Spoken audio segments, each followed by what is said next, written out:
Interview. Présentateur du journal télévisé de 13h sur France 2, Julien Bugier délocalise exceptionnellement son journal dans la cathédrale Notre-Dame de Paris ce vendredi 8 décembre. Elle s'explique sur ce choix qui a demandé beaucoup de travail en amont et les contraintes techniques.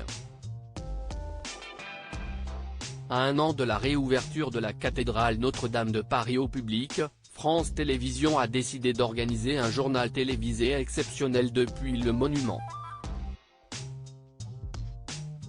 Pour cet événement, tout a été imaginé pour que les téléspectateurs découvrent ce lieu emblématique sous un jour nouveau. D'ailleurs, un dispositif spécial a été mis en place. De nombreux invités dont le chanteur Vianney qui est parrain du Téléthon interviendront aussi pendant ce journal dont la durée sera exceptionnelle. Son présentateur Julien Bugier explique comment cet événement a été préparé et ce que les téléspectateurs vont découvrir.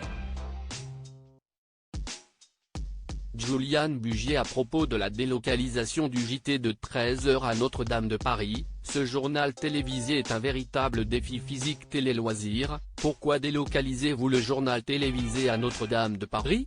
Julien Bugier, parce que j'aime sortir du plateau et depuis 3 ans on le fait régulièrement sur des thématiques différentes. La première année c'était sur des sujets de société de la campagne électorale, la deuxième année nous avons mis un focus sur la prise de conscience sur l'environnement et le changement climatique. Pour cette troisième année nous voulons toujours créer l'événement. À un an de la réouverture de Notre-Dame de Paris, nous avions envie d'être les premiers à proposer une émission de télévision en direct depuis la nef. C'est aussi notre mission de service public. Combien de temps en amont avez-vous imaginé cette édition spéciale ? Si on arrive à monter des délocalisations assez rapidement, là c'était plus compliqué car le lieu est compliqué en termes d'accès, de protocole de sécurité pour rentrer sur le chantier car il ne faut pas oublier que c'est le chantier du siècle. Donc nous y travaillions depuis près de 6 mois. Avez-vous dû beaucoup repérer les lieux ?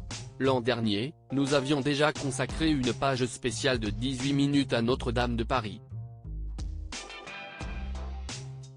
Celle-ci nous avait permis de prendre connaissance de toutes les difficultés qui nous attendaient.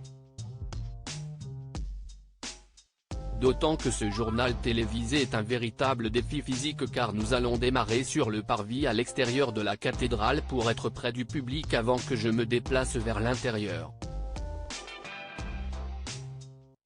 Julien Bugier, nous travaillons sur cette délocalisation depuis 6 mois en termes de timing. Cela complique-t-il l'organisation du journal ? Oui, car il a fallu calculer le temps qu'il faut pour passer le périmètre de sécurité, me changer, mettre le casque, les bottes et me retrouver à l'intérieur de la nef avec tous les invités. Avez-vous répété et enregistré certaines séquences ? Oui, car il faut parfois trop de temps pour accéder à certains endroits comme le toit de la cathédrale qui culmine à 96 mètres. J'ai donc enregistré cette séquence en amont. Jeudi après-midi, après le journal de 13h, nous avons fait un filage pour calculer les temps de déplacement et nous assurer que les liaisons passent bien. Avez-vous rencontré des difficultés particulières ? Les équipes de Notre-Dame de Paris ont été très arrangeantes car elles ont adhéré à l'idée de faire redécouvrir la cathédrale comme on l'a jamais vue avec la blondeur des pierres, ses 24 chapelles, les couleurs éclatantes de Viollet-le-Duc.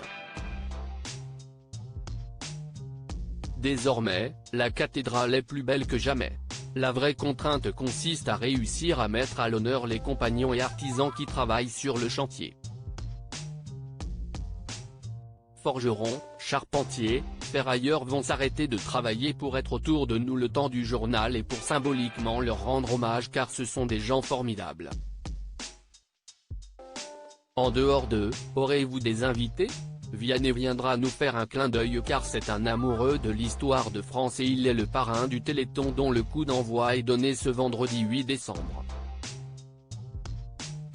Stéphane Bern sera en duplex pour faire découvrir les trésors de Notre-Dame de Paris dont les reliques historiques qui ont été sauvées grâce aux pompiers.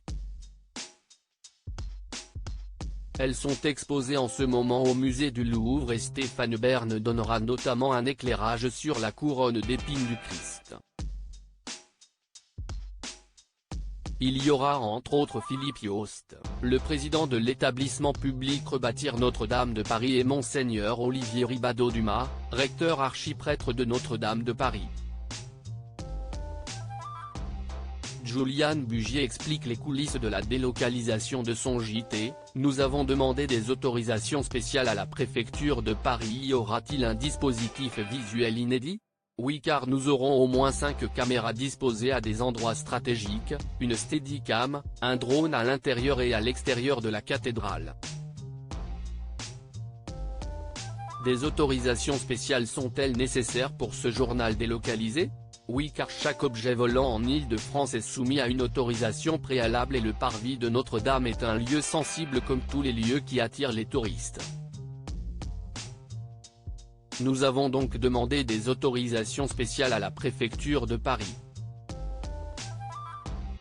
Il nous en a aussi fallu de l'établissement public Rebâtir Notre-Dame de Paris. Laisserez-vous tout de même une place à l'actualité? Bien sûr, et du coup le journal sera rallongé. Il durera à minima 52 minutes au lieu de 39 minutes habituellement. En termes de budget, ce journal délocalisé coûte-t-il plus cher que le journal habituel? Non, et c'est important de le dire. Délocaliser le journal télévisé à Notre-Dame de Paris ne coûte pas plus cher qu'un journal en plateau.